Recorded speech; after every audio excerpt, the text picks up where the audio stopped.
100% off the strength, man. Off the strength. I did it all on the strength, all on the strength. Fuck talking, I'ma do this off the strength. Run it back, can't relax, that's just facts off the strength. It's off the strength. Can't get that off the strength. Vulnerability is your greatest strength, not a weakness. As a kid, my goal was to give everything to my mom. And when I lost my mom from there, I was like, what do I do now?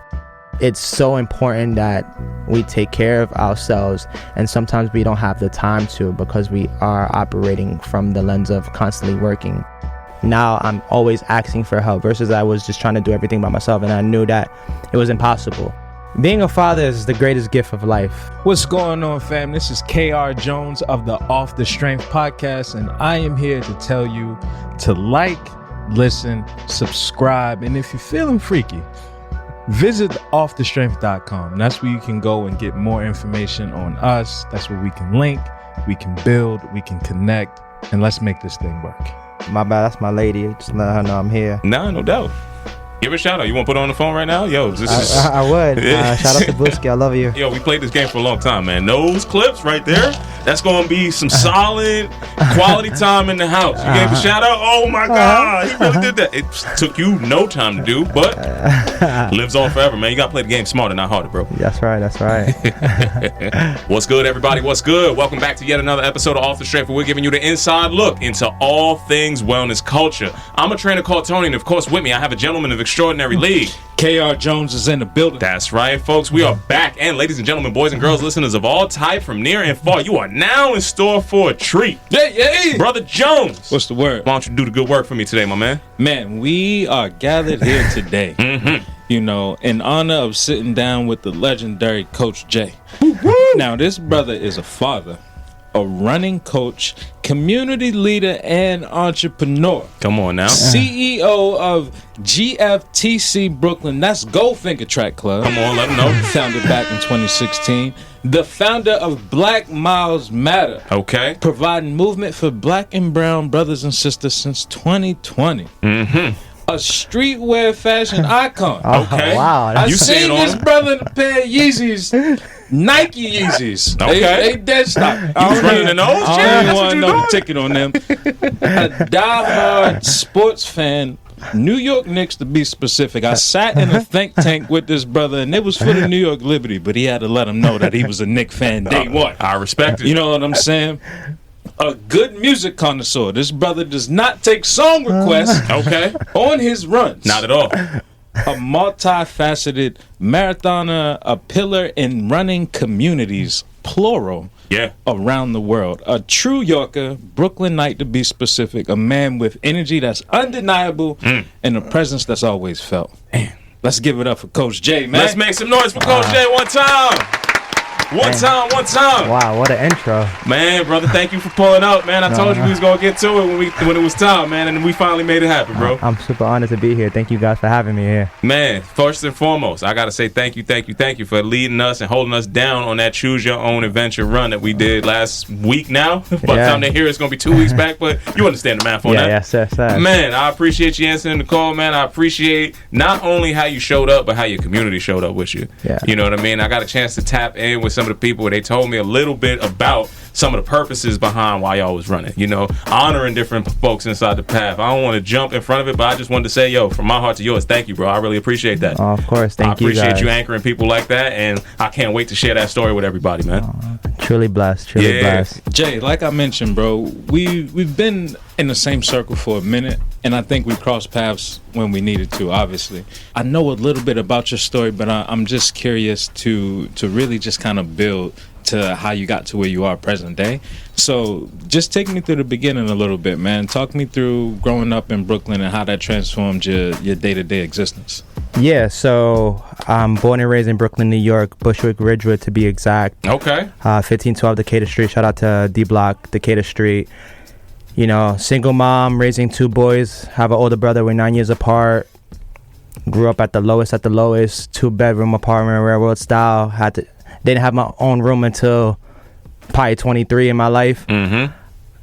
Struggled a lot. My mom did what she can to provide for us, but I just watched my mom be a hustler. You know, my mom is a single mom just trying to raise 2 boys in Bushwick in the 90s, which was the hardest times in life. And I just watched the way she grind, and she never made an excuse, and she always smiled about it. You know, I think that's the great thing about my mom. I've never seen her complain. I've never seen her be sad about our situation when we couldn't pay rent. I never seen my mom worried at all.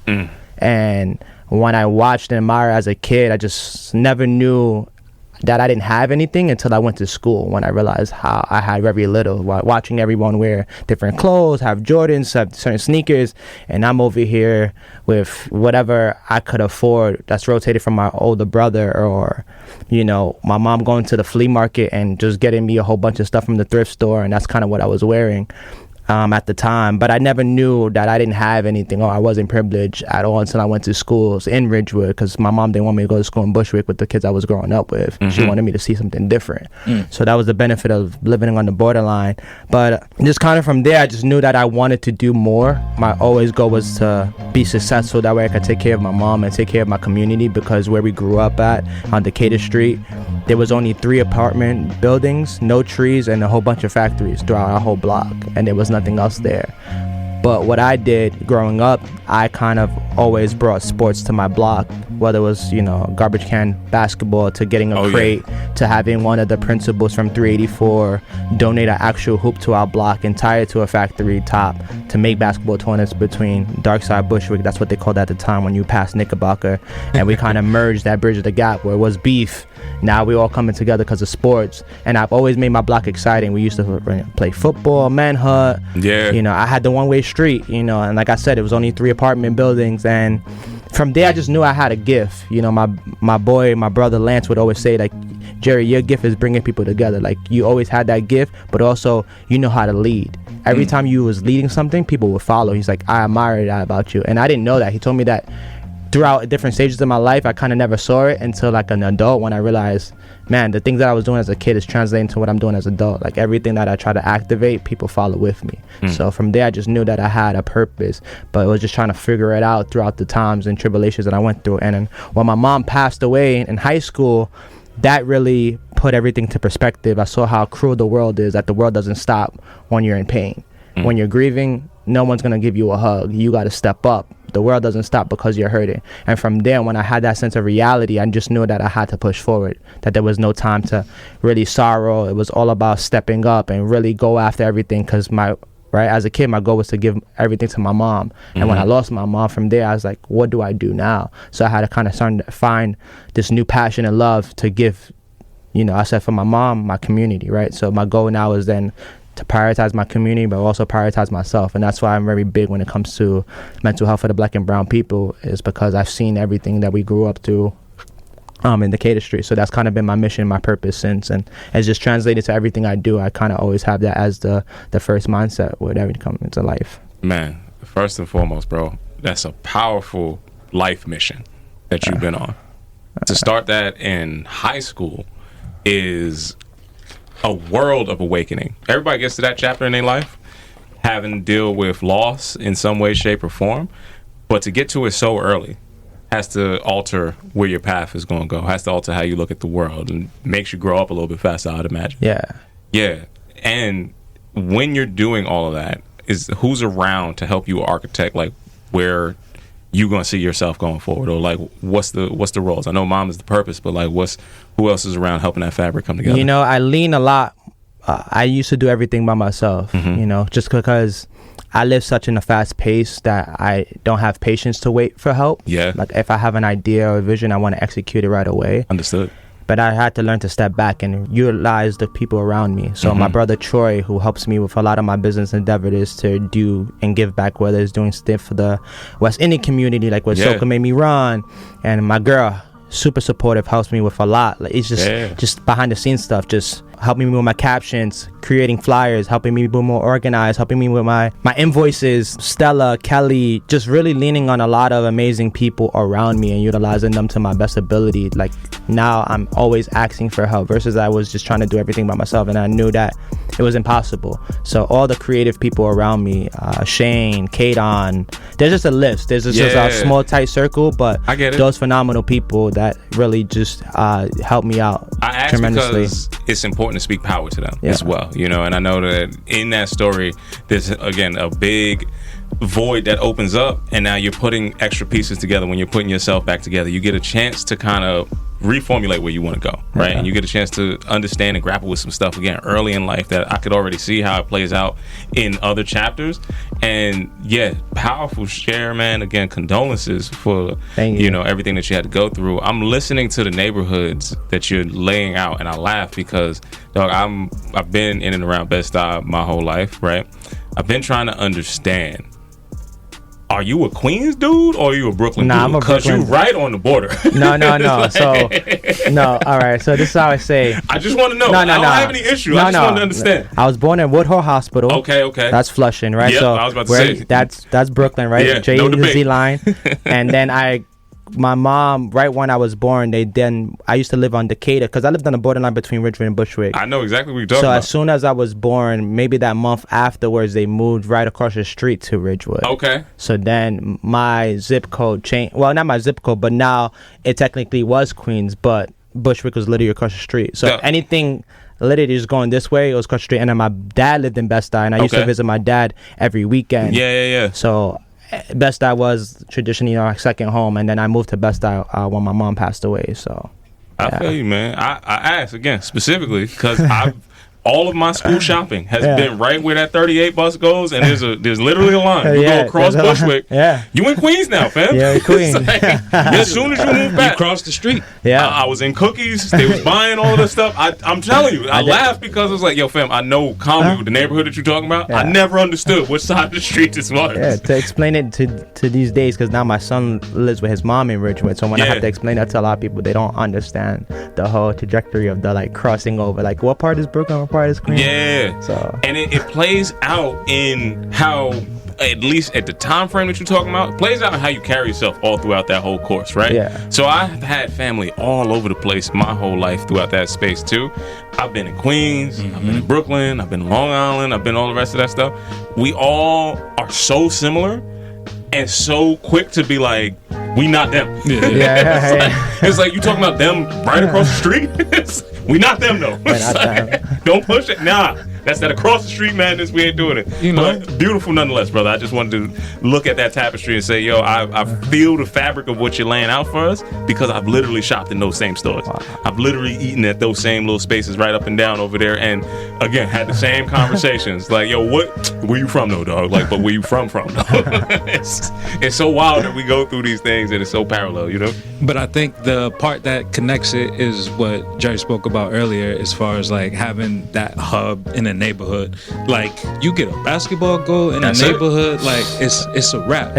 And that bring kids, like you said, from other neighborhoods, and that's what builds those relationships. I want to go back briefly just a little bit to you said a friend of yours called out your leadership qualities at a young age. Was there anyone that you saw as a leader growing up that you kind of like modeled yourself afterwards, or was there any like examples that kind of gave you the footwork to step forward into that position?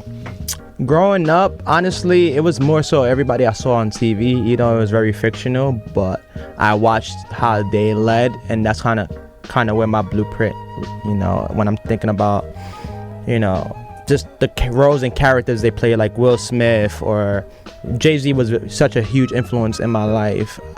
So like following the blueprint, especially Jay-Z, he's from Brooklyn. So, RC, you know, watching 4 blocks from where you're talking exactly, about. Right? So I used to always just make that joke. Like, I always used to say, like, me and Jay-Z was born in the same hospital. And I remember a campaign ran with it. I was joking. I was like, oh yeah, like I was born in Woodhull Hospital. Jay-Z was born there too, and they actually printed that out. Said that Jerry Francois born in the same hospital as Jay-Z. I was like, yeah, fact is a fact. I'm letting it print. Yeah, nobody fact checked it, but it was honestly a lot of. I mean, I was around a lot of bad influence, right? I was around a lot of, at the time, you know, gangs were at its all-time high, so it was really, especially like Darkside Bushwick was mostly like all blood, so it was watching them, but it wasn't. I was more so.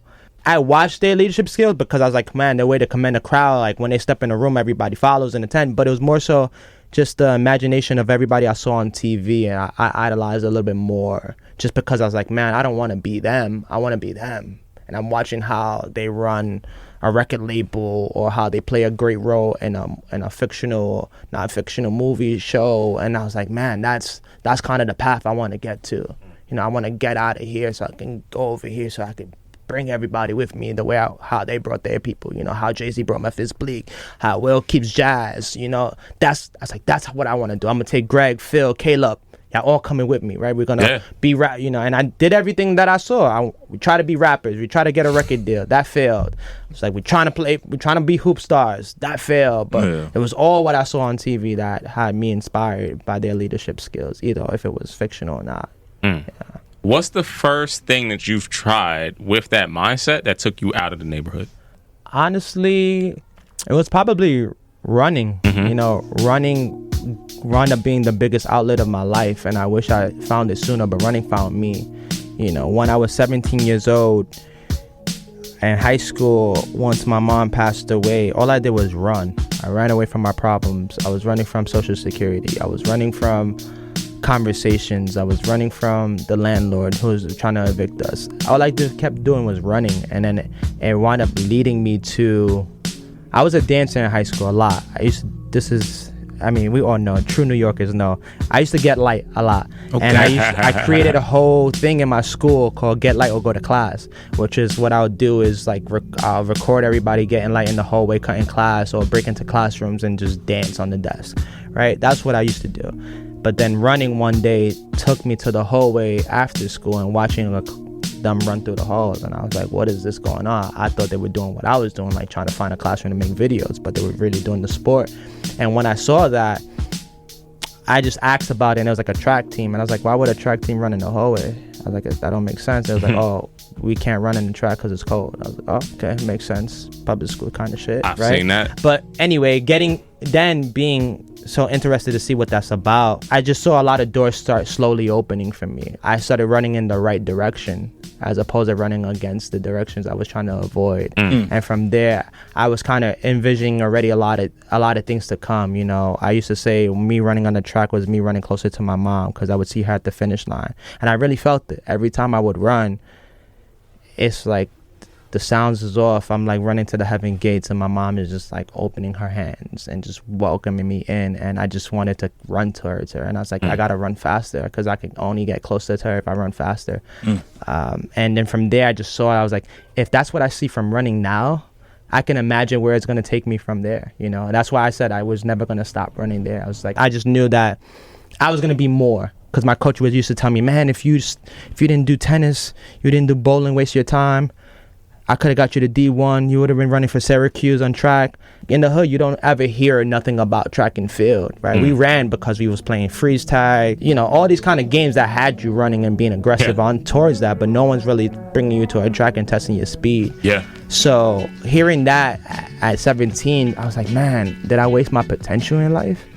So then I was like, I gotta keep running, because like if he's seeing that in me now, that means when I go to college, someone's gonna see something farther in me, and that's it. I have my ticket. I'm gonna be out the hood. I may be in the Olympics or something. Because I was like, if he sees that in me in 4 months, I can imagine what happens when a coach sees that in me in a year. So I knew that running was gonna be my gateway to leave the hood. That's what's up, bro. What's events? In high school, I ran just like the 800. I was more middle distance, and then college I got more structured because they had longer time with me. Where I found out I was excelling in a little bit of mid distance, going towards distance, but my strong suit was the 800, the 4x4 relay. And since I went to a CUNY school, junior college at that, they had me in a plethora of every event. So because we were such a small school and we had to earn points, I wound up doing everything that day. The 4x4, the 4x8, open 800, steeplechase, the 5,000. It was just Steeple is crazy. I was about to say, I've worst seen race of my life, but I'm still in my school for like top record for some reason. Okay. I don't know how though. Stand on it, man. That was the toughest race, but just that pushing me alone is the reason why I push myself the way I push myself now, and athletes, because I was like, I went to a school that only has so much talent, and my coach overused me, but in a good way, because it allowed me to see that I can do anything. There is no limit to my talent. You know, I just need somebody to push me, and my coach pushed me. So now I look at myself in life like, I can't say I can't do it. Telling myself that I can do it, it's almost how I'm going to do it versus, right? Same way, like, right, you guys called me to do the event last Friday. After that, I was going to the film festival in Tribeca to meet Logic to see that premiere. I did something earlier that day. Just that's what allows me to conquer the day, to never really say no. If there's a gap time, I'm gonna make 6 things happen in a day if it's possible. So possible is nothing. Yeah, I appreciate that, man. There's so many different pieces that I want to go back through, bro. Like, for one, I didn't have an older brother, but I had older cousins, and my older cousins, I definitely used to steal their stuff and wear it to school religiously. It wasn't even a hesitation. His closet wasn't my closet. Yeah, exactly. And I would pay the consequence for that decision that I made. But every time on Friday though, I was stepping out. I was like, yo, I'm putting this on. By the time he comes back home, I'm gonna get it. Like, it's gonna be hands, feet, all types of stuff being put on me.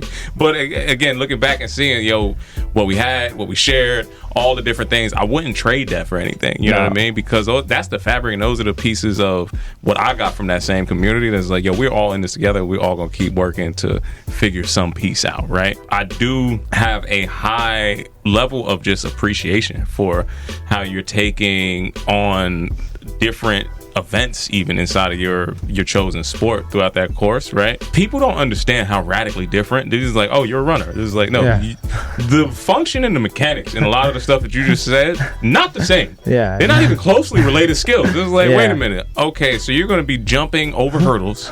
Then you're going to go run long distance. Then you're going to run short. Like, all those different energy systems, everything is all over the place. And to see you found a positive in the fact that that high amount of utility gave you a high amount of exposure to a lot more is something that I see in the architecture for what you do today, right? It's kind of like all the way through to you answering the call to do a run, but then also going out to the film festival and all the rest of that kind of stuff.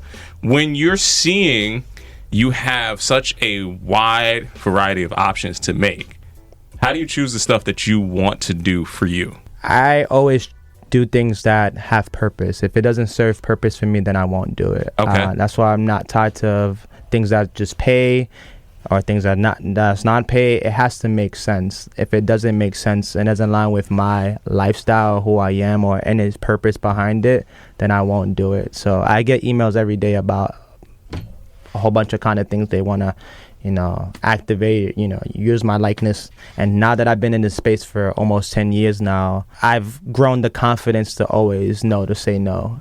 Making the values of my yeses are a very big thing for myself. Where'd you learn that? Just working with a lot of big brands and really networking to understand like what was my worth versus what the other talents' worths were. And when I heard their negotiation, those contracts and what they were getting versus what I was getting, then I knew that it didn't align. It wasn't making sense. And from there, I started to do a little bit more research about, what to do or how to present myself or what's the real ask. And always aim high, never aim low, because you have something that they need. You don't need nothing from them. They need something from you.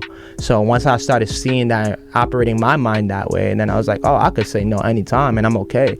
If you're going to come to a community space and you want to work with me, but then you want to pay me, but you're not going to do what I need you to deliver for my community, then it doesn't serve purpose, because I'm not going to be using my community for myself. Right. For me to get a check, that's not how it works. I want my community to feed off this so they can be inspired and also see themselves in that position. So if you're gonna want to do something with me and in my community, then somebody in my community got to be taken care of somehow, compensation of something. So once I started seeing stuff like that, I knew that there's more values to my yes, and I gotta be present on that. When I was looking through your IG, because that's what research is present day. You know what I'm saying? We're not gonna accept that.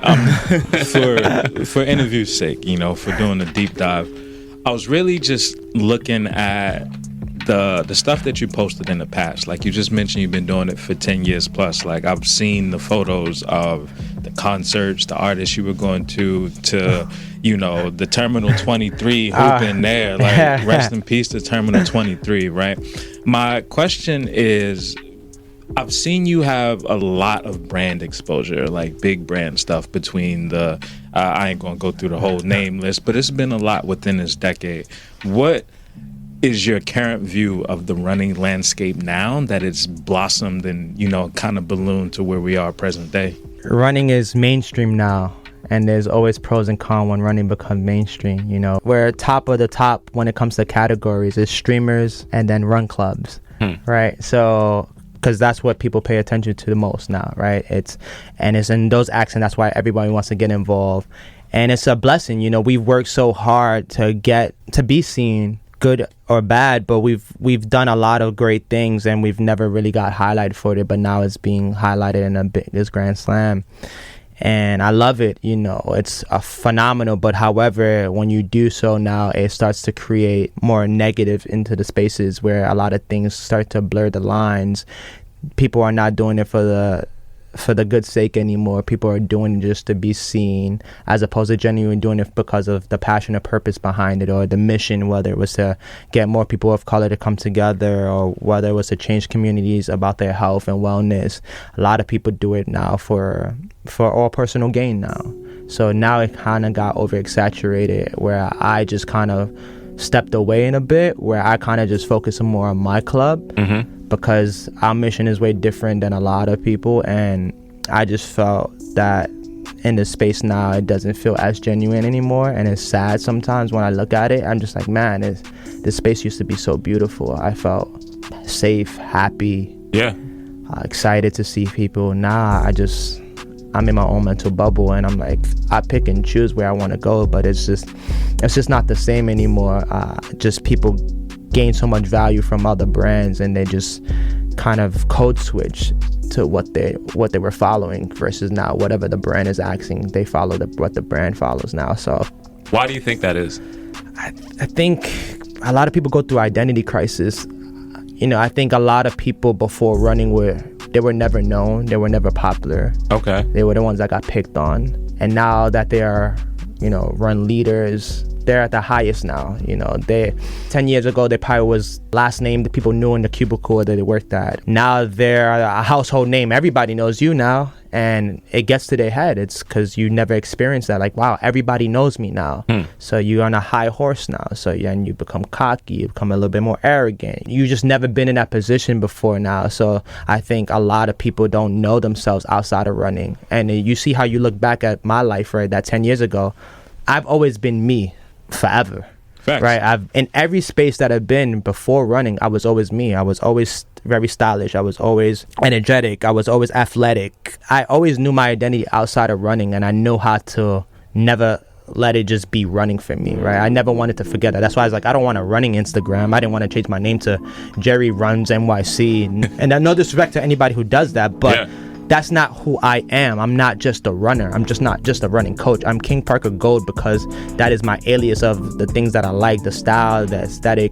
And I didn't want to ever lose myself. But a lot of people change their whole identity to become that runner. But I was like, no, I want people to know that I'm a dad. I want people to know that I'll go to a Travis Scott concert in Mosh Pit. I want people to know I listen to Playboi Carti. I want people to know that I'm into R&B, that I'm a lovey-dovey dude, that I love to spend quality time with my lady and my family. Like, those are things that I don't mind sharing because I want people to know that I am more than just the person that runs a marathon, that is fast, that is this and that. And I think people forget those identities, and just because they don't think people would accept who they are outside of the space that they're in. So they have to always put, I am a runner, I am a leader, I'm a running leader, I'm a running captain, I'm a running coach.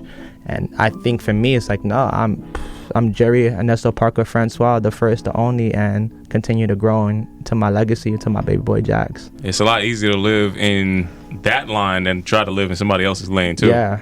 So there's a few pieces that I definitely want to unpack, and I want to go into for like the foundation of how you got that much confidence inside of what you're saying, and how you navigate through that with the assurance that you want to stay true to everything that you're doing. But before I get into that, I want you to take me back for a second. So we're in college, right? You're now expanding your vocabulary in running, right? It's not just the act of it, but now you're doing different events, you're doing all the rest of that. Okay, from that standpoint to where you get this confidence that you have today, walk me through that story. How do you get into the position where a running club is even something that you want to think about? Yeah, so in college, I was always a rebel. Yeah, we were representing my school, but for some reason, I wanted to create something separate outside of my school. So I used to tell the team that we're going to call ourselves Team Mamba, because I was very... Mamba mentality. Yeah, exactly. I'm still much inspired by Kobe. I mean, he's tatted on my arm, rest in peace. And I always did something different, and people would just follow it. And for me, it was just all about being a college runner, learning the skills of track and field, and then becoming a team captain my sophomore year, and then changing my team to Team Mamba versus QCC Tigers. I knew I had a gift, and I wanted to continue that gift. And then when I got into the road running world, when I left track and field, obviously when I was done with college, spontaneous enough, I just created a run club off this Armory race that was happening. It was a mixed 10 relay. And I called like old high school and college friends to run a relay. They were like, yo, we haven't run track in so long. Okay. So a lot of them were not into it. And then this new running community space I was slowly getting into, this is Jerry before Dreads too. So I utilized them. They never ran on the track before. So it was just all of us coming together. And I remember how exciting it was, but also nervous-wracking for a lot of them. And then when we did it and we ran a well race, we had to come up with a name, and they had acts, and I had a clothing brand before I created GFTC. It was called Goldfinger, and I just kind of merged the name of Goldfinger and because we were on the track, so Track Club. But long story short, a member of who ran with us, he got kicked out of his run club because he ran with us. He got a long message saying that he was disloyal, that he ran with another club, whatever. He told me this. I didn't understand it. One, I'm very new to this running space. Two, I said, are you like, there's a contract? Like, are you signed to something? And then I was like, 3, we're not even a run club. Bro, we just made it up 2 nights ago. We don't have no imprint of nothing. There is literally nothing, But when that happened, it reminded me, I was like, man, look at me creating something with intention, but not realizing the purpose behind it. And from there, when he got kicked out, I said, I got to create a safe space where people know that you could go wherever you want to go. A logo is in heart. It's not on clothing. Yeah. It doesn't matter who you run with. At the end of the day, you always have a home here. Yeah. And from there, I just knew that I had to be a leader again to create a whole different narrative or create a club where people felt like they could be seen, can do what they wanted to do, because this was not official. There was no contracts. It was just you could run with whoever, and I wanted to just create something where people felt like they can go wherever they wanted to go to, kind of thing. Yeah, that makes all the sense in the world to me, and that's also why I'd be genuinely surprised that some people walk around in their whole head that have never been around neighborhoods where some of that, what I would say, gang politics affiliates come in. Yeah. It's like, we talking about activities outside right now, dog? It's like, that's really what we talking about? We talking about health and wellness. And y'all acting like y'all on the block banging for your set? That sounds crazy. In the same neighborhood, I've seen that played out differently. It's like, wait, what? You talking about lacing up your shoes and going to do something for your heart and people that's around you. You really gonna ride on your set like that? Yeah. Never made sense to me. Same shit happens in biking. Same shit happens in the gyms. It's like, yo, why? Bike beef is real. It's a real beef. I was hearing some stories about it when I wrote on Thread, so I was like, man, it's everywhere. we need to put an end to this. Come on, man. We all doing the same thing, man. You could be active. You could be with people. You could be active with other people. It's okay. It is okay. It's tough, man. I think, a lot of times I understand camaraderie, right? We talk about, Tony and I worked at Equinox, and although we worked in different gyms, it was common practice to work out at another gym, and you would be around a lot of trainers, and like that workout amongst other trainers was probably the best workout you'll ever get just off energy alone, right? And I think when people get into these clubs, like they do get soaked up into, the contagiousness of that energy of like, y'all only want this, and then you be like, but if you step out, now I feel like you're cheating on me. So I don't understand the math on wild that. Energy, fam. I've always been an individual. Can you speak to what it's been like, just having that mindset and navigating different run clubs? Because like I've seen you with the Pioneers, homie. Shout out to him. He reached out to us years ago. You know what I'm saying? So I love to see his growth. But like even traveling in different cities and places that you run in and going into these other run clubs, one, what made that mindset possible for you that you could just run and exist anywhere? And two, like what is it like present day existing in those spaces? So funny you said that, because I actually just brought you some gifts from Pioneers. So happy Father's Day to you guys, whether you fathers or not. But, You know, I was about to say, I ain't quite there yet, but I'm going to take these socks. yeah. So, That's a you know, fact. I yeah, appreciate because my it. goal is to have every black and brown person wear the only black apparel running athletic brand in the U.S. Say that again. We're going to get this up. So the Make sure only we got it. black-owned athletic apparel brand in the U.S., Pioneers. So it's only right that you black kings have some socks. You know, you can't go wrong with socks. Man, Hassan, let's pull this up right on the camera, bro. I want people to see this. We're going to be out So, here wearing you know. these Pioneers, right? Hey. Yeah, man, we holding it down. Okay, I'm going to get these on. Say less, bro. I'm going to have them on. Yeah, so- we going to make it work.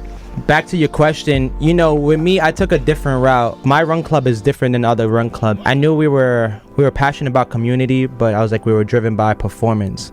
So I merged that, and I was like, how would that make better sense and make it inclusive, but also make it important and make it feel like we have a real purpose behind the miles we were doing. So I made my club to a membership base. So it's not, you can't just run with us just to run with us.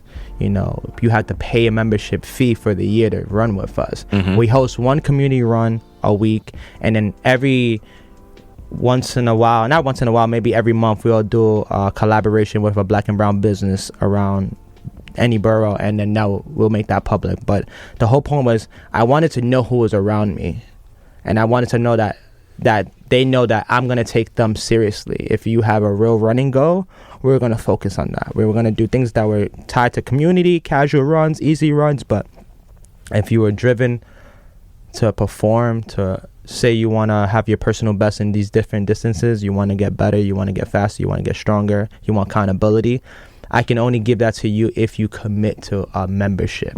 Yeah. Because when you commit to a membership, then you're locked in to do that. But when you're not, then you are here, there. And if you think about it, and this is no disrespect, this is all love, you can go everywhere to other clubs, and their whole thing is about movement, right? But it's not really center drive about the other things that I was pushing, right? Yeah. So it's, right, helping the first timer achieve their first mile or run a 3 mile. And then you'll have that spread through different boroughs. But me, I'll have that one time a week, but also have you run on the track, do some tempo works, do some long runs, and commitment to get you to your next goal, as opposed to just getting you in your movement going. So I just focused on that specifically, and I just knew that being inspired by like Joe Shane with Teamwork and Brooklyn Track Club and other clubs that were charging, it made better sense for me, especially if I was going to commit to this space, that there had to be some kind of return.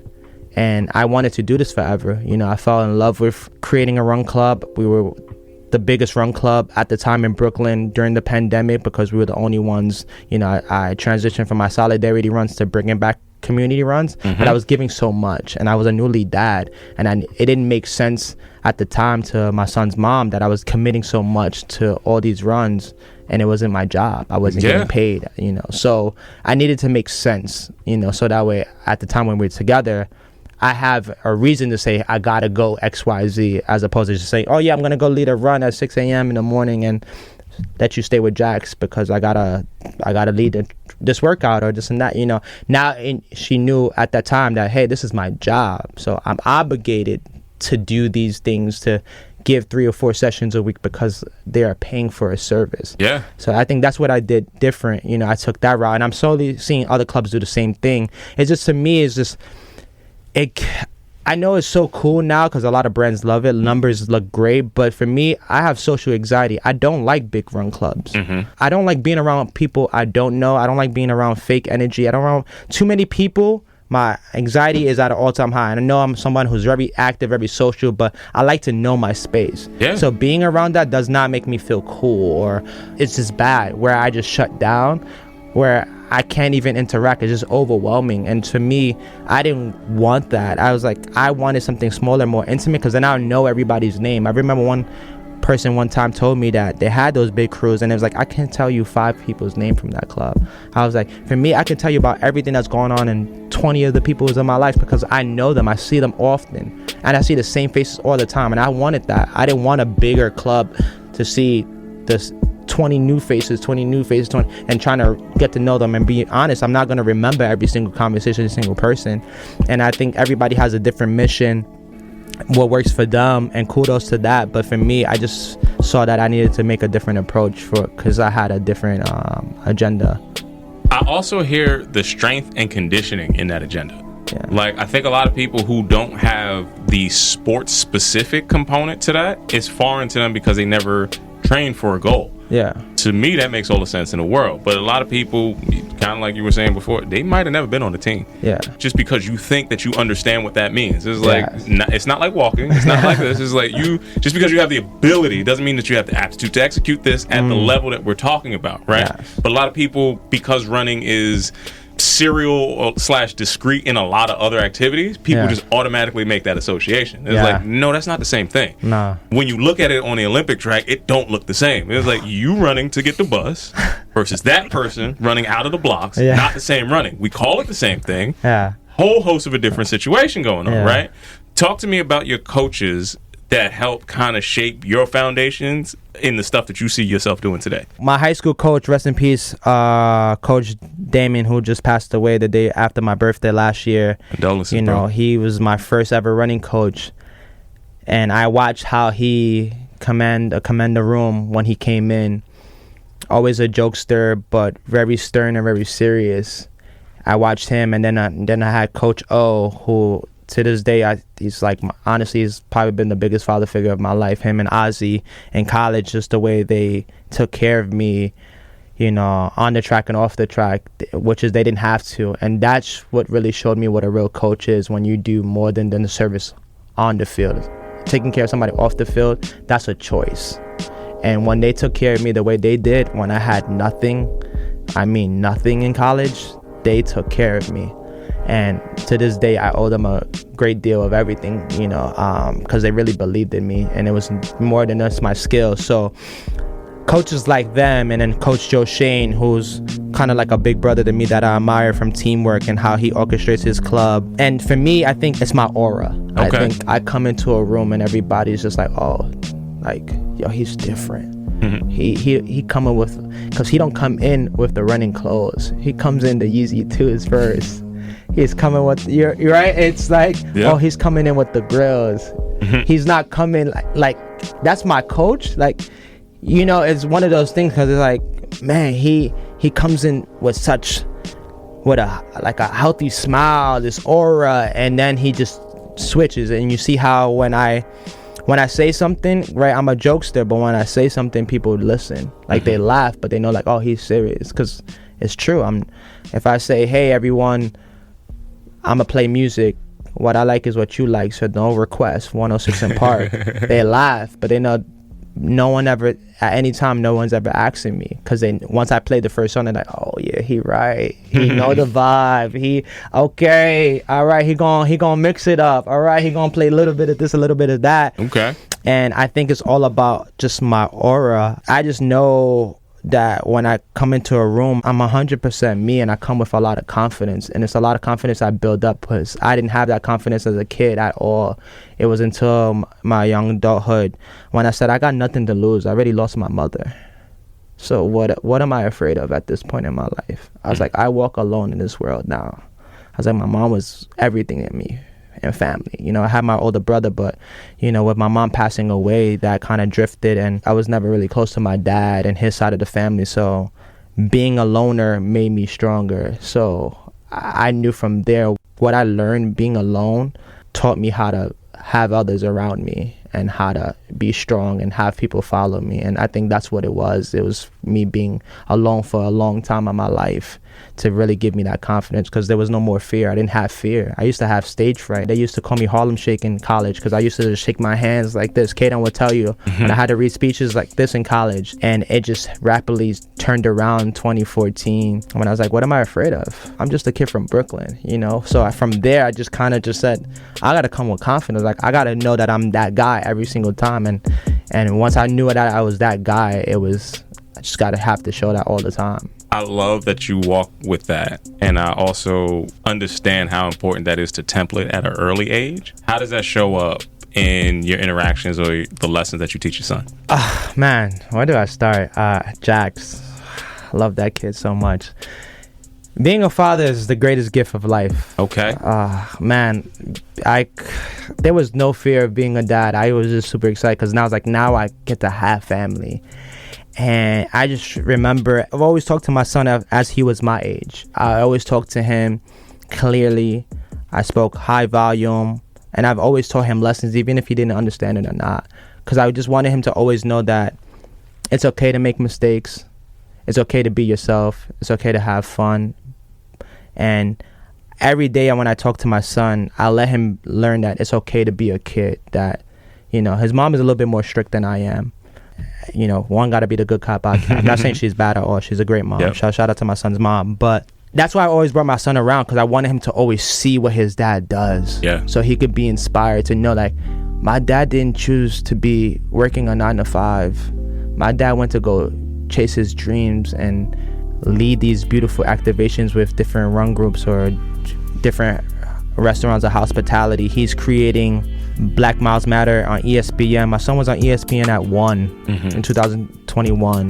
He's doing all these solidarity runs and bringing real initiatives to things that people won't talk about, whether it's mental health or Diabetes Awareness Month, or just a lot of these things. And my son sees it all the time, and I talk to him about it, and he asks me, like, Daddy, why do you have to work? Why do you have to run with GFTC? And I would tell him, I was like, this is what I'm passionate about. And I was like, when you're passionate about something, you don't call it work. I'm just like following my purpose. And I was like, when you know your purpose, Jax, you'll be doing the same thing. And when your son asks you, like, why do you have to do it? You say, because this is your purpose to do it.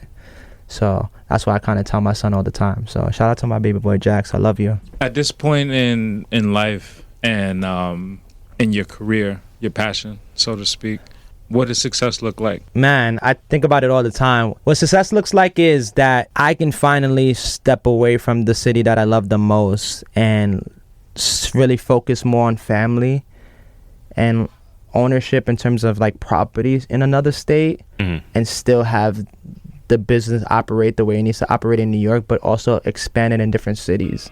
I want to be a virtual coach for everybody in all different states and even potential countries. I want a Goldfinger Track Club in every different city, but I also want to create an agency where we are the talents that the clients are looking for. Where we're talking about graphic designers, we're talking about a stylist, we're talking about somebody who could someone who has so many skill set that they are a runner, but they have outside skills. If you're looking for a model, you can find it here. And I always see that a lot of brands reach out and take members of my team, but a lot of people who don't have the experience won't know how to negotiate those contracts and really get their value, versus I've been experienced to it a lot. But obviously, I don't want to stop nobody's bread, but I'll know how to get more of their value and then also bring that percentage back to the company.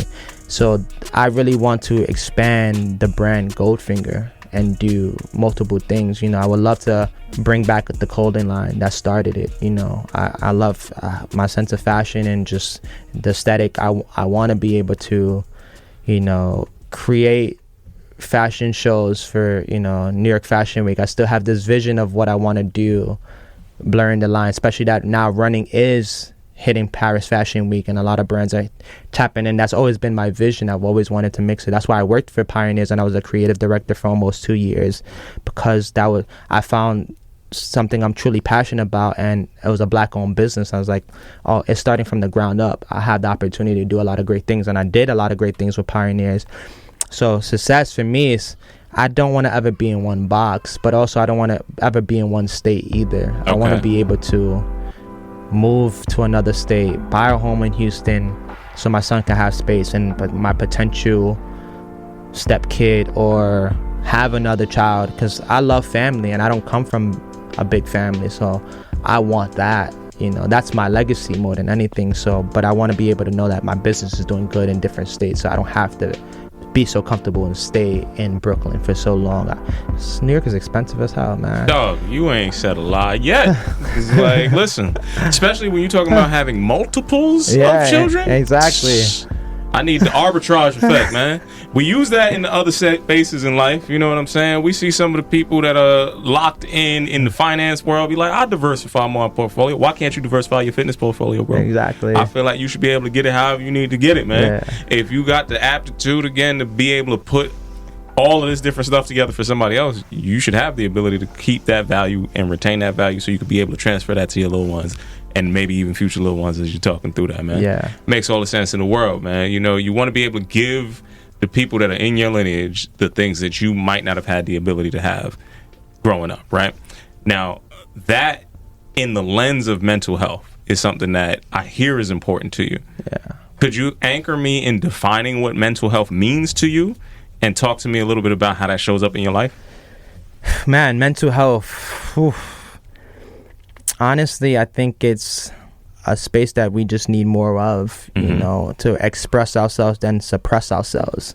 A space where it's not man up, it's speak up. We should always define it as vulnerability is your greatest strength, not a weakness. That boys are allowed to cry because they're emotionally intelligent, not weak. And even being called men don't cry is ignorant.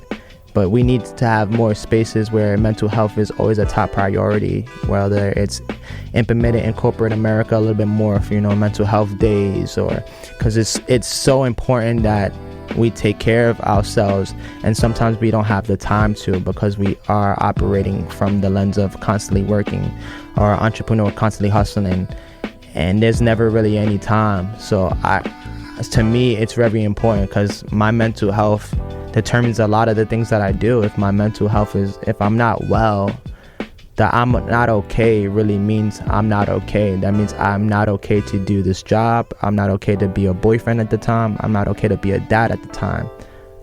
I am not well means I am not well. I'm asking for help. Please help me. This is not, if I'm saying I'm fine, check on me. And not to think, okay, cool, like I see what you're doing on, so like really I'm telling you to really help me at this moment. And I think a lot of times it's just not parallel to a lot of people to realize that a lot of people are crying for help and people don't notice it. So I think there has to be an intro to mental health, whether it be classes or somebody be certified, you know, because even me, I want to be a life coach. That's kind of my next endeavor, you know, in life. But I just you know, and I always tell groups all the time, like, hey, I'm not licensed as a therapist to give you the advice that I'm giving you. I'm just giving you a based off experience and based off of my mental health. But it's important, and I read a lot into it, especially this month being men's mental health, and I'm not hearing enough people talk about it. You know, the algorithm is showing it to me because they see that I'm reading into it, but I'm not seeing enough spaces really highlighted. Like I did a run today for men's mental health, but the rain shied away for a lot of people, and there was a race happening, and that's okay. But to me, it's all about still trying to get the message across, because for me, it's really helping me more than anything. That's why I do it, because I need the help. I need the guidance. I need someone so I can talk about my feelings of what I'm going through, and people can relate, and then they'll feel open to talk about theirs. So I think just mental health for me is just more so like an institute that needs to actually be invested in. Yeah, invested in. We need to pull in resources from a wide berth, because in my mind, at least, I would say if we have a higher than normal exposure to stressful shit, we should have a higher than normal amount of options to solve this stressful shit. Yeah. Like a lot of the stuff that I've seen in similar neighborhoods and all the rest of that stuff would terrify most people if I told you that on a day-to-day basis. And this was normal. It was like, I didn't even think that this was bad until I started talking to other people. It was like, wait, hold on. That's not how your childhood was? You didn't have a gun drawn on you? Like, dead ass though. It was like, yo, you never, like, I was, that was really just homie from up the block. Yeah, the things that we thought were normal, that's not normal. It's not okay to carry that the way that I have, and made me look at the world a certain way. The work of it now, a lot of it is the unlearning. A lot of it is the having the comfort and the confidence to be able to share. You know, we live the shared experience, shared parallels. If we are in the same space, we likely have to do a lot of the same things. Not necessarily directly, but you've at least known some of the people that had to do some of the same things. The lie that men tell themselves that this is only happening in your head is the shit that we need to start talking about. Yeah. It's like a lot of this says that, yo, I need to keep all of this tough exterior shit all back here. Yeah. When somebody is telling you that they okay, these people are like keeping it all in, not crying. That not crying shit is making you die, fam. Yeah. That not crying shit is not helping you in any way, shape, or form. Tough men don't cry. Those men not here for a long time. Yeah. Because you got all that shit bottled up in your Yeah. heart, and then the one day that something goes wrong, you end up having an aneurysm. Yeah. Because you fucked around and never had a valve to release any of this stress. So it's imperative. It needs to be dynamic. It needs to be something that's diverse in options, and then you need to be able to understand that not everybody's going to heal the same way, and that's not just okay. That's encouraged. Some people need community. We have made the individual so important that we think we only need to heal in one type of way. We need to heal you specifically, but community in a lot of not just your actions, but also in the interactions that you're having is in and of itself healing. Y'all have a shared goal. Y'all have a shared accomplishment. Y'all have gone through some level of strife and made it through to the end to celebrate in any type of way. I can't tell you a more transformative healing property than to see somebody, a group of people, do the same thing, feel that benefit, and then be able to say, you know what? Now that I've accomplished this, I can do something else. Yes. That's one of the biggest tricks in life is, collective strife could also be collective success if you get away from a lot of the bullshit that often is in there. So I commend that, man. I definitely want to see more in that. What would you say you think is missing from men's mental health in this month in particular that doesn't allow it to be as popular as it needs to be? I think us coming collectively together to make it more important in a wider scale. I wish that I can bring all the running leaders together and we could do a run, but also we can express ourselves. When I do runs in community, I'll go everybody and we'll give a scale 1 to 10 of how they feel physically, mentally, spiritually, financially, and family. And the scale, obviously 10 being the highest and 1 being the lowest. So then we know that there's a hyphen of something to us to check about, and that will start a conversation throughout the run, going in depth in the group, right? It's a safe space to talk about it, and then after that someone can check on you afterwards. And I just wish that more of the important issues that are happening in life would start translating again into running the way it used to. 2020, the world stopped. We had no certainties of anything anymore. Now we had no choice to focus on what was happening. So we've made that important. We had protests running. I remember one article that I got flack for. I was in Runner's World for the whole Black Lives Matter movement because I shut down the Williamsburg Bridge. And then people were saying, when did running become so political? I said, it happened a long time ago, just people never highlighted it. With running, we're not supposed to run away from our problems. We're supposed to run towards our problems collectively because we're all going through it, especially like what's going on with ICE. All these things, we're not using these spaces to be distracted. We're using these spaces to get more outlets and help each other out because this is something I might be going through that I'm here for a reason. And this is so overwhelming here, but maybe someone might know a little bit more here that I can understand better or help me out understand certain things.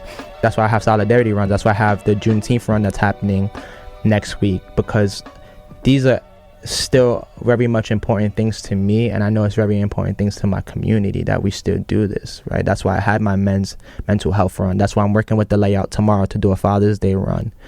A lot of these things are still important, or a Soca run, a lot. And I just think that we've lost those things because we're chasing times and we want the social aspect and we want to follow the TikTok trend of who's single, who's not single, who wants to mingle, who wants to connect, who wants to do this, who wants to do that. But what about the important issues that's happening in our everyday lives that we have no idea how to control, how to navigate, how to understand, and where can we even talk about that? Because if you go online and you want to write your opinion, you may get crucified on Thread or Instagram, and people are like, oh, you voted for that person? I don't. So to me, I think that the running spaces that I've created have allowed people to talk about things. Like we had this domestic violence awareness month run 2 years ago when someone finally spoke about her dealing with it, how her parents were in an abusive relationship and what happened. And I won't go into details about her, but I remember her fiance at the time came to me and said, I've been wanting her to do this for the last 5 years. She's never openly spoke about what she had gone through in her life.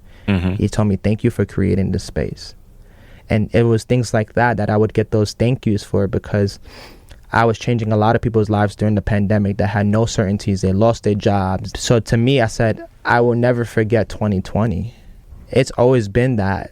And that's why I have to continue to do the things that I started. As long as I'm living and breathing, I have to continue to bring those awareness. I'm not fully educated about everything, so I won't speak on everything, but educate me so I can bring it to the space. How do we collectively all bring people together? It's through running, so why not utilize that? And whether people want to come through it or not, it's up to them, but this is our outlet. This is the way I get people together, is by running. Yeah. So why not bring up those social issues and not? So it is important to be able to have a conduit to explore those things and create the container for that to be a safe space for everybody, right? And I think equally as important, it's important to have a network of people that you could refer to, because some people are going to come with stuff that I know I can't be the best equipped to answer what you're going through at that moment in time. But I do know a bunch of people, right? And in that bunch of people in the network, here's help. Yeah. Here's how you can find that, right? So it's not just in the acts, it's not just in the names. Here is the actual pathway to this agency that you can have, be able to reshape your life, man. 100%, man. I love that we were able to share your story and be able to hopefully, energize some people to get their feet on some concrete. You know what I'm saying? Towards the end of this, we do got a little rapid fire question, if you will. Okay. You know what I'm saying? We're going to keep it tight. What is your favorite route to run? When I lived in Best-Stuy, I used to run to Highland Park, which was my safe space, because a lot of people don't know about Highland Park, and you only know about it if you grew up in Ridgewood or East New York. So running towards that area was always my favorite, especially because it has a little bit of trails and it's very deserted, so there's not a lot of traffic, there's not a lot of people. So that's where I get my best cry-ons. Nice. Yo, that's real. You need that space. Favorite sneaker to rock, favorite sneaker to run in? My favorite sneaker to rock is probably Jordan 1 or Jordan 3. Jordan 3 is my favorite shoe. They're just not comfortable at this age for me. So at all, dog. Surprisingly, Jordan 1 is more comfortable for me now. So I wear my Chicago 1s everywhere I go. That used to be my least favorite shoe. And favorite shoe you said, what was it? To run in. To run in. Right now, it's the Adidas Evos SLs. Those have been my favorite right now to rock. I've been a Nike guy for so long, but Adidas did right with those. So the Evos XLs. Favorite song to run to? Oh, favorite song to run to. I was going through a little bit of a sad, kind of a heartbreak moment, so there was a lot. But honestly, Justin Timberlake, Mirrors. Okay. Listen, using that bag. Yeah, my bag. The long extended version, so it's almost 8 minutes. Okay. Favorite food to eat after a run? I love salmon a lot. Okay. So, especially when I was in Best-Stuy, I used to get Rasta pasta with salmon. That was my favorite. If not, just do 2 pieces of salmon with sweet chili sauce. Last part, man. Favorite live concert you've been to? Favorite live concert I've been to is Travis Scott. And I've been to every single Travis Scott concert since he came out. And it's never been a disappointment. Astro World. Yeah. He was out there. Okay. Jerry, you know what? I had something from the other day that I wanted to show you that was super important. Just listen to this for me for 1 second, and we're going to keep it moving from there. Coach Jay, man, he's really impressive. He's a good human being, good person. It's a life changer for me. Absolutely a person you want to be around that can take you to places in your wellness. He's actually coaching Crown High. The leader that started it through passed away. He was always asking me to come out and run, and I never made it. And then when he passed, it really affected me. This guy was really like my brother. What was your brother's name? It's Jamal James Kent. He was like my brother, you know what I'm saying? Coach Jay, after coming and running the memorial run, I never stopped. And I lost like about 16, 17 pounds. Come on. And I feel good. Yeah. And I'm inspired. I'm ready to take this to a different level. So I just showed you a testimony from a brother that I had a chance to quick chat with a little bit. Give me a little bit of context on the mic as to what he's talking about and the reason why he's running with you. Yeah, so sometimes even hard to process, but last year around this time, Jamal James Kent, which is the founder of Crown High, who owns Crown Shy, Overstory, Saga, he had passed away. And he's one person who believed in me the most and gave me the outlet. Him and his wife, Kelly Kent, gave me the outlet to be a running coach for the hospitality industry. And when he passed away last year, June, on Father's Day weekend, It's okay, brother. I'm here with you. I just never imagined. And just seeing him a couple of days ago, it struck me. it hit me hard because he was somebody who really believed in me and believed in everybody else. And he was all about bringing people in spaces. You know, he brought me in spaces with Victor Cruz, Angie Martinez, and I used to say I'm the brokest person in the room. And he's like, yo, it don't matter, man. You're supposed to be here. You're like the Nigel Sylvester of running. Like, you're supposed to be big. You're supposed to work with this. He always spoke highly of me and always talked to all these different amazing people that he met in these industries about my success as a marathon runner, and them not even understanding what he's talking about. He's like, yo, my man's is mad fast. He ran a 2:41 marathon. And the way he just spoke about me highly, he's just all about bringing people in the room, and he's a true New Yorker, so he never forgot where he's from, no matter how big or how successful he was. He was the most humblest chef that you could ever meet, and him passing away, it was as big as anybody else in anyone's lives because he touched so many hearts. And I just remember him, the way he just spoke highly of me, just reminded me that I got to keep on that same energy and legacy that he believed in myself. And now I have the responsibility to carry this club the way he saw I can carry this club to the highest. Like, to be that Nigel, to make sure that his wife still runs those marathons and becomes Marathon Kelly and strives for those success, to help this whole restaurant change the whole narrative of the industry, to bring running to hospitality and change the stigma of the 14-hour shifts to being on your feet all day to now want to go party hard or drink alcohol at 1 a.m. and sleep until 11 o'clock and, you know, disregard your mental health or your fitness.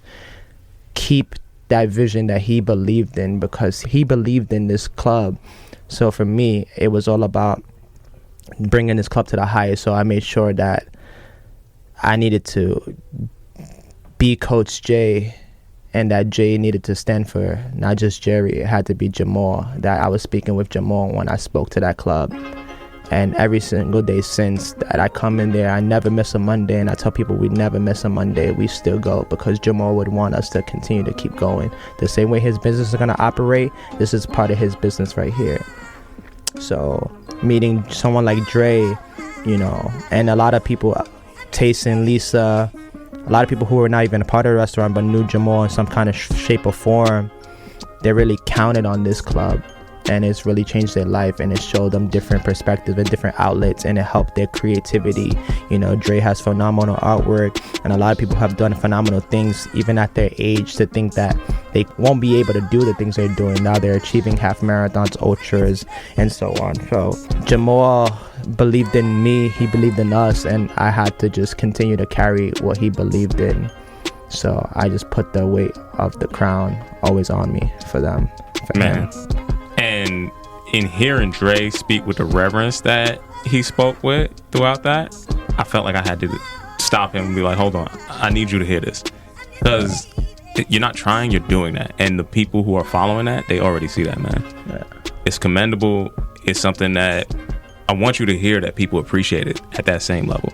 I want you to hear that that legacy is being born in all the stuff that you're doing, and the people clearly appreciate that you're carrying that torch going forward.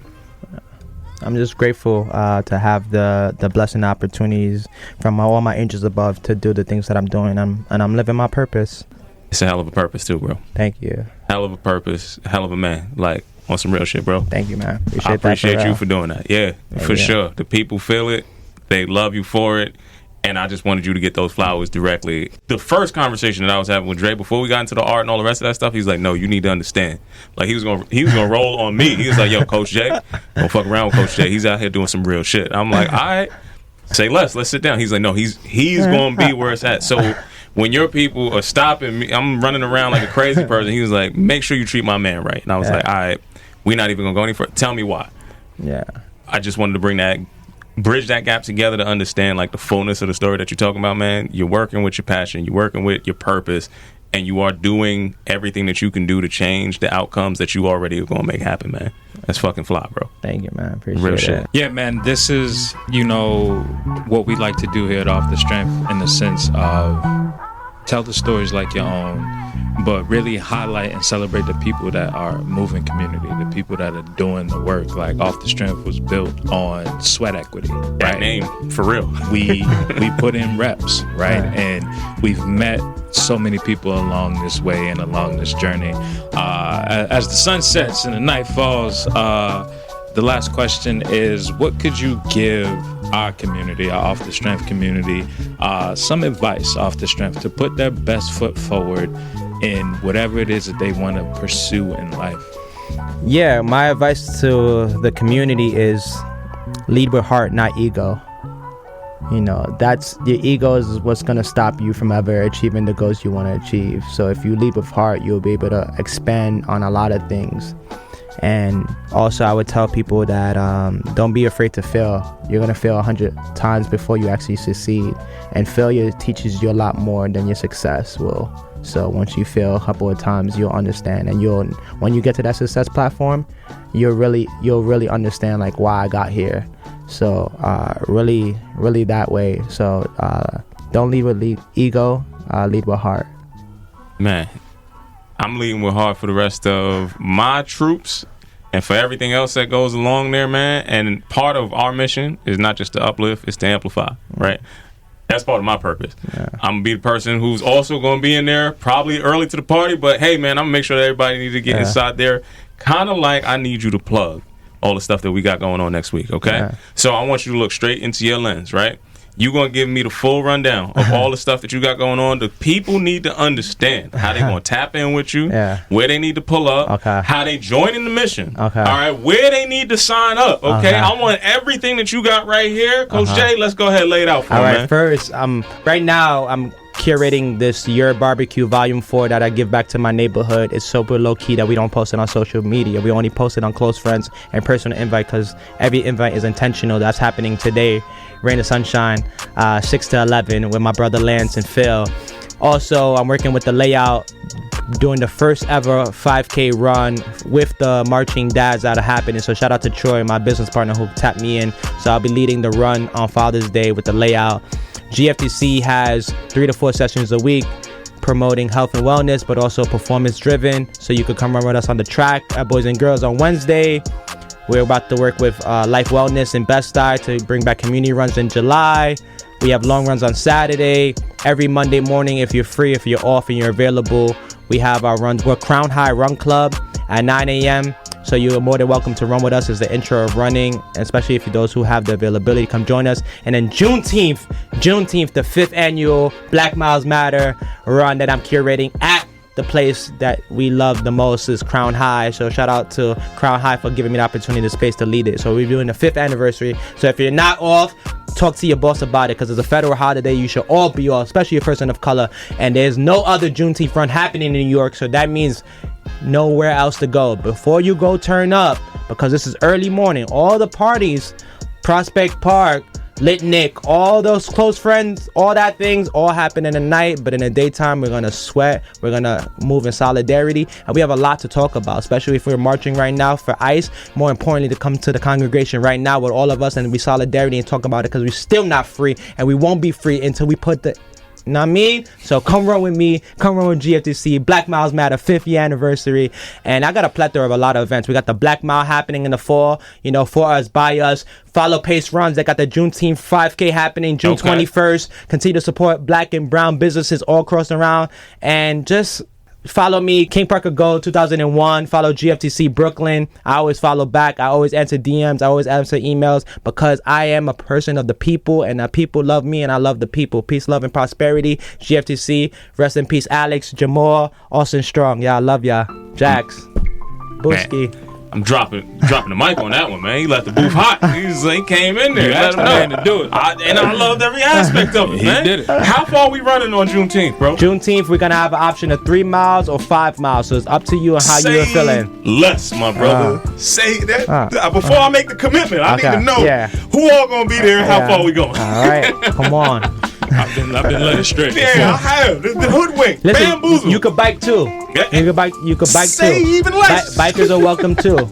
We need to block traffic. We need to make sure that people understand what are we doing. You'll see that big Black Lives Matter flag right around Wall Street right? We got to be right in front of their faces to understand that we are fighting for our freedom, and we are fighting for all those who are not able to speak about what they are going through. So June 19th, Juneteenth, that Thursday, 9:30 a.m., Crown High. All right, man. Listen, so last time we was on this mic, right? This brother told me I wasn't running. You know, he was like, "Yo, Tony, you won't even run no more. You ain't even do anything." And I popped out, right? So I want to know if he gonna pop out like he was trying to talk to me. We didn't see no video of him I ain't even running. hearing his foolishness, right? He was like, check "Come his on, Strava, check his Strava." I want to understand. Yeah. You're speaking kind of bold, bro, for somebody that's gonna be in the middle of the shut eye at 9, right? He ain't even gonna be up. He gonna be getting his 40 winks in and shit. I'm trying to understand where you gonna be at. Home. I love it. Off the strength, you can count on me being there, bro. I appreciate it. Much love, man. I can't wait to see it. I can't wait to be a part of it. I can't wait to help any kind of messaging you got going forward. Just know that this space is always here for you, bro. No, thank you guys seriously for giving me this opportunity, this platform, and it's just all it's about, you know, just allowing us to have voices in these spaces. I think it's very important. So thank you guys again for having me and allowing me to share my vulnerability. And now I feel stronger than I ever felt to just get that off my chest. So thank you guys, truly. Appreciate you, fam. And again, keep holding that position that you holding right now, but let yourself know that you got some people that's in an alliance with you on that side too, bro. Love. Appreciate it. Once again, it's been another fantastic episode of Off the Strength. I'm a trainer called Tony. KR Jones. Peace and much love to y'all out there. Until next time, we'll see you soon. Peace. What's good, everybody? I'm a trainer called Tony, and I am here from the infamous Off the Strength podcast, asking you today, listeners, viewers, wherever you may be, to please like, listen, and subscribe to our podcast. This is how we're going to continue to be able to deliver you the best goddamn wellness information out here. So if you want to keep hearing this and you want us to keep growing, you are a part of this show just as much as anything else. So please go to offthestrength.com. Make sure you check out our blogs. Make sure you check us out on IG. And if you're hearing this voice and you didn't hit that subscribe button, know that Kyle is going to come looking for you. You got that right.